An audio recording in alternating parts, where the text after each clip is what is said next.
L'apôtre Paul avait déjà interpellé les Corinthiens par cette parole « Ne savez-vous pas que ?»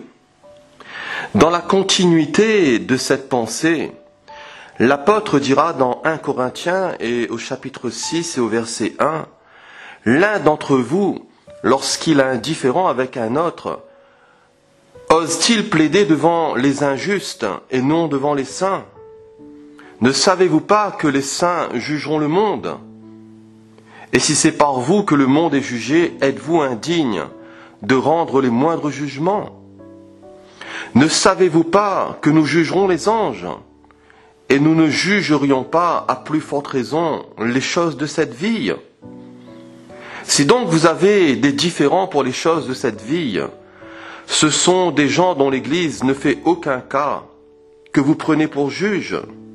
Je le dis à votre honte. Ainsi, il n'y a pas parmi vous un seul homme sage qui puisse prononcer un jugement entre ses frères. Mais un frère plaide contre un frère, et cela devant des infidèles. C'est déjà certes un défaut chez vous que d'avoir des procès les uns avec les autres. Pourquoi ne souffrez-vous pas plutôt quelques injustices? Pourquoi ne vous laissez-vous pas plutôt dépouiller? Mais c'est vous qui commettez l'injustice et qui dépouillez, et c'est envers des frères que vous agissez de la sorte. Les procès ici entre chrétiens, se plaindre les uns des autres devant des inconvertis, recourir à l'arbitrage des païens qu'à l'arbitrage des chrétiens. Paul affirme que les disputes, Paul affirme que les litiges et que les différends entre chrétiens devraient être réglés et que ces disputes, ces litiges et ces différends devaient être résolus dans l'Église et non devant les gens du dehors ou devant quelques tribunaux civils. Paul était-il contre les tribunaux civils? Non, puisque lui-même était soumis aux autorités et il les respectait. Romains chapitre 13, versets 1 à 7. Paul lui-même s'en est réclamé et dans Acte 25, verset 11, il dira « J'en appelle à César ». Ainsi, les tribunaux ont leur utilité. Les autorités ont leur utilité et prions pour toutes ces instances. Car sans elles, voyez-vous, c'est l'anarchie. Sans ces autorités, voyez-vous, chacun fait ce qui pourrait lui sembler bon. Et ça serait, voyez-vous, le chaos pour la société. Ces autorités ont été instituées pour réguler la société. Et pour une multitude d'affaires, la loi exige l'implication des tribunaux. Dans les affaires de crime, dans les affaires de viol, ou dans d'autres affaires sordides, la loi exige l'implication des tribunaux. Et la loi exige aussi l'implication des tribunaux dans les procédures de divergents, comme par exemple les procédures de divorce. Il vaut mieux régler au préalable le problème de divorce. Il vaut mieux éviter d'arriver au divorce. Mais si pour X raisons cela est impossible, les procédures de divorce, c'est la loi, voyez-vous, qui légifère et qui statue. Ainsi, les différends entre croyants devraient se régler entre croyants. Et l'Église et les ministères d'anciens et les pasteurs, mais aussi les frères et les sœurs spirituels, devraient savoir discerner. Ils devraient aussi savoir aider et conseiller tous ceux qui sont dans une impasse, tous ceux qui peut-être passent par des moments difficiles, et pouvoir aussi apporter des solutions spirituelles par l'Esprit de Dieu, voyez-vous, aux frères et aux sœurs qui sont dans le besoin. L'Église devrait aussi savoir exercer la discipline, et exercer la discipline entre ses membres quand cela est nécessaire. Matthieu, chapitre 18, versets 15 à 17. L'Église, les saints, sont aussi appelés à juger le monde et les anges. Serait-elle indigne de rendre les moindres jugements? serait-elle indigne de régler les problèmes mineurs ou les questions insignifiantes de cette vie? Certainement pas.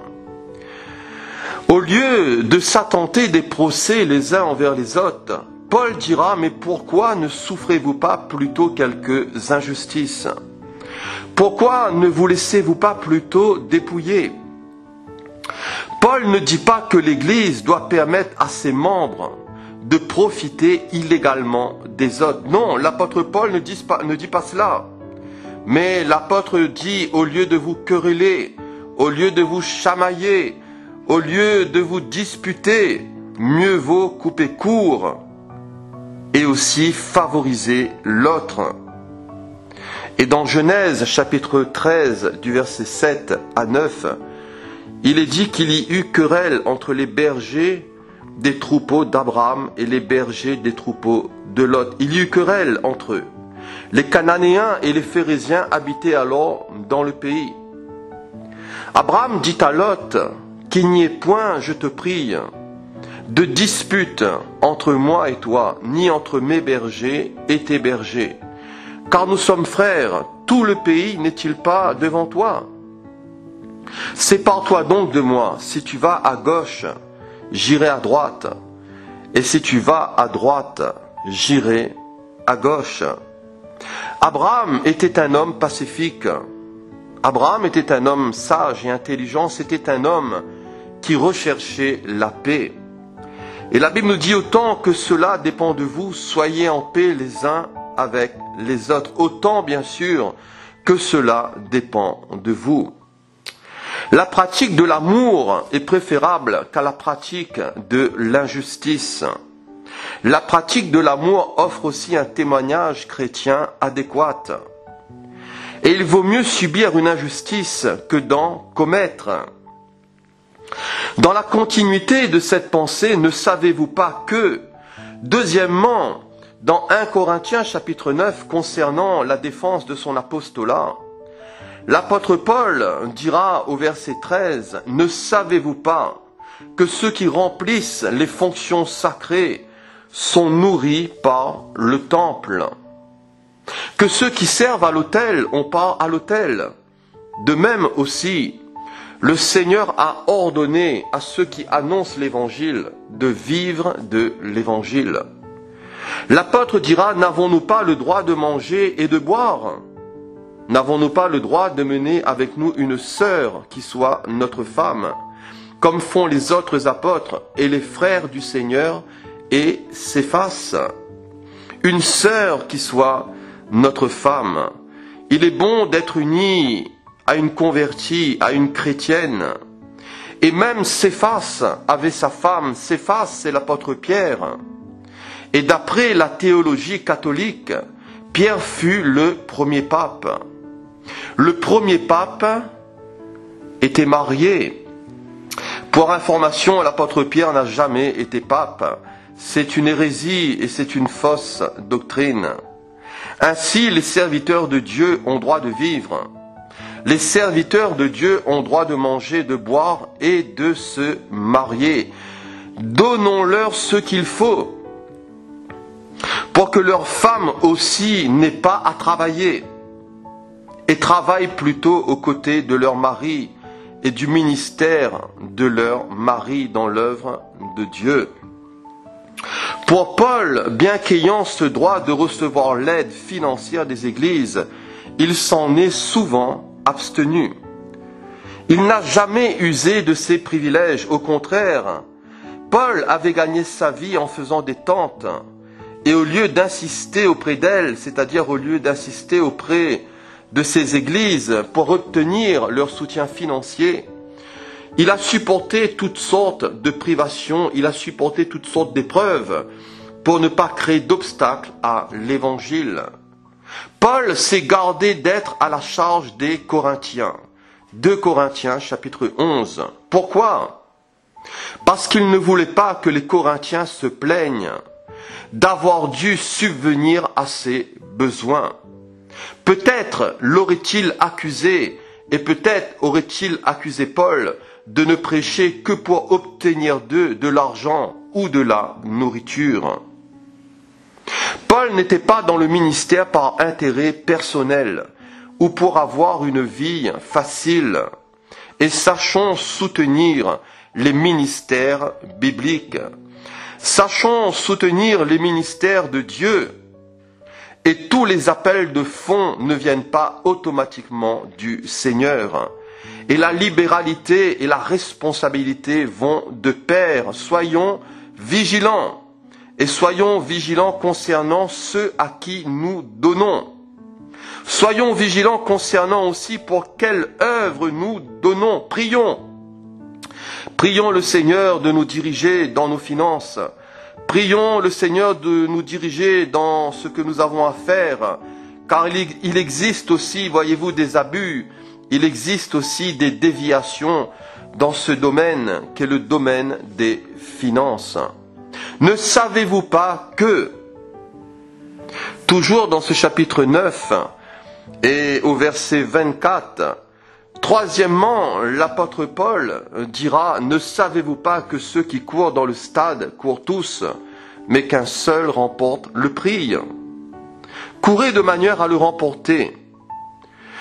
Tous ceux qui combattent s'imposent toute espèce d'abstinence et ils le font pour obtenir une couronne corruptible. Mais nous faisons-le pour une couronne incorruptible.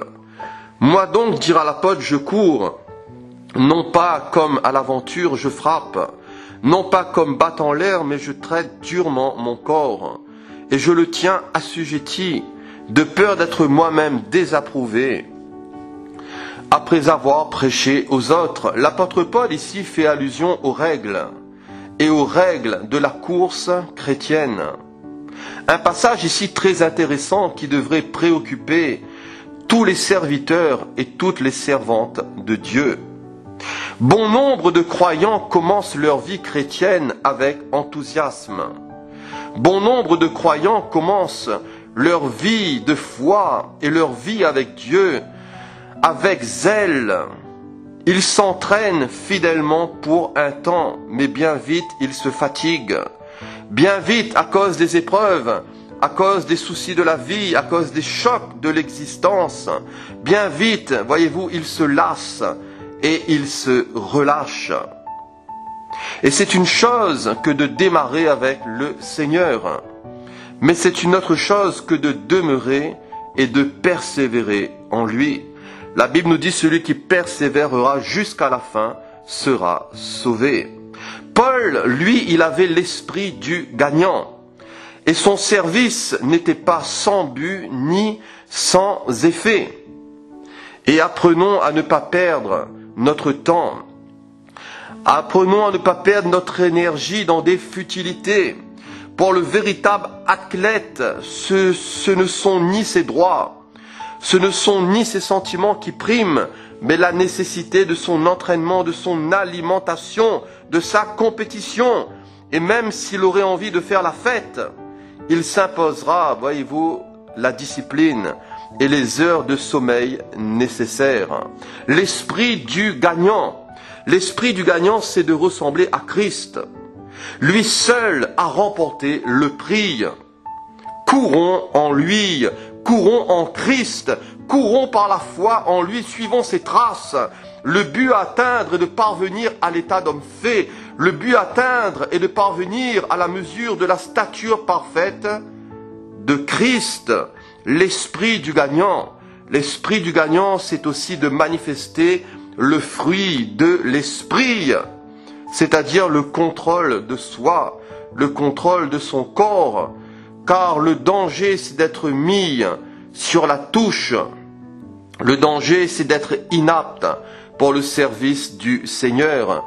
Et l'apôtre Paul dira au verset 27, « Je traite durement, non pas les autres, mais je traite durement mon corps, et je le tiens assujetti, de peur d'être moi-même rejeté, disqualifié après avoir prêché aux autres. » Savoir réfréner ses passions, savoir réfréner ses pulsions, savoir appliquer la croix sur la chair de péché.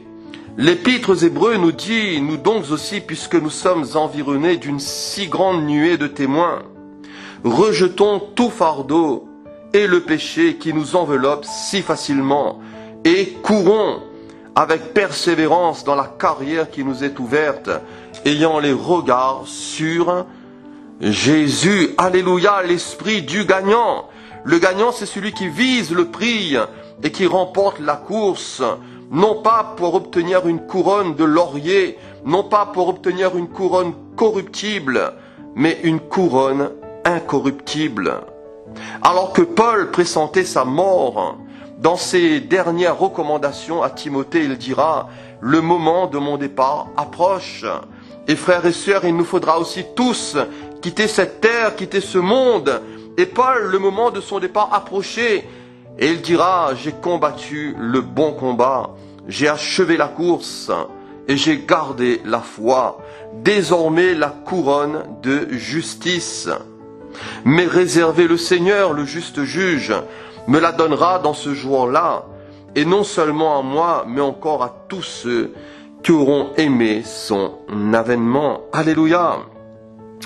Pour terminer, dans l'esprit du gagnant, l'apôtre Paul, à la fin de notre lecture ici du chapitre 9 et du verset 24 à 27, concernant les règles de la course chrétienne, l'apôtre Paul parlera du contre-exemple d'Israël et du contre-exemple d'Israël dans le désert au chapitre 10.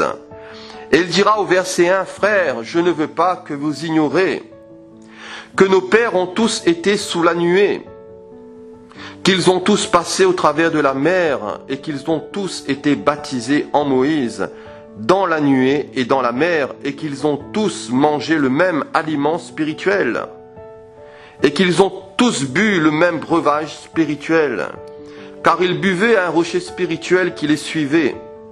Et ce rocher était Christ. Mais la plupart d'entre eux ne furent point agréables à Dieu, puisqu'ils périrent dans le désert. Or, ces choses sont arrivées pour nous servir d'exemple, afin que nous n'ayons pas de mauvais désirs, comme ils en ont eu. Ne devenez point idolâtres, comme quelques-uns d'entre eux, selon qu'il est écrit. Le peuple s'assit pour manger et pour boire, puis ils se levèrent pour se divertir. Ne nous livrons point à la débauche, comme quelques-uns d'entre eux s'y livrèrent, de sorte qu'il en tomba 23 000 en un seul jour. Ne tentons point le Seigneur, comme le tentèrent quelques-uns d'entre eux, qui périrent par les serpents. Ne murmurez point, comme murmurèrent quelques-uns d'entre eux qui périrent par l'exterminateur. Ces choses leur sont arrivées pour servir d'exemple, et elles ont été écrites pour notre instruction, à nous qui sommes parvenus à la fin des siècles. Ainsi donc, dira l'apôtre, que celui qui croit être debout prenne garde de tomber. Quel avertissement ici! Ainsi donc, que celui qui croit être debout prenne garde de tomber. Attention, comme pour les Hébreux, de perdre.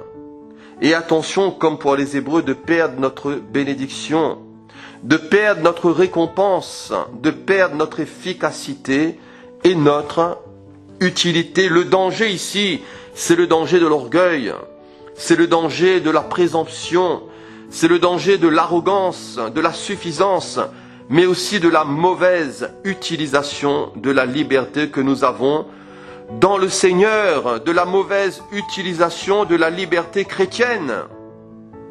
Et voyez-vous, lorsque nous sommes sûrs de nous-mêmes, lorsque nous sommes imbus de nous-mêmes, lorsque nous sommes suffisants nous-mêmes, lorsque nous sommes sûrs de nos doctrines qui peuvent être justes, lorsque nous sommes sûrs de notre moralité, c'est là, voyez-vous, que nous sommes exposés au plus grand danger.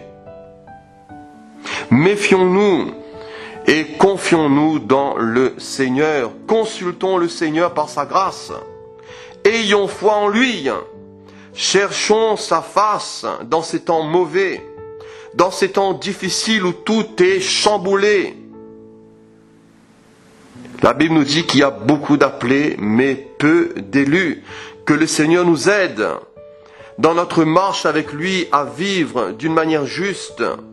Que le Seigneur nous aide à ne pas vivre, voyez-vous, d'une manière qui serait en opposition à son Saint-Esprit, sans le tenter, sans murmurer, sans avoir un cœur idolâtre ou rempli de mauvais désirs. Purifions-nous de toutes les souillures de la chair et de l'esprit, en achevant notre sanctification dans la crainte de Dieu, que celui qui croit être debout, qu'il prenne garde de tomber. Que le Seigneur vous bénisse tous abondamment dans le nom merveilleux de Jésus. Amen.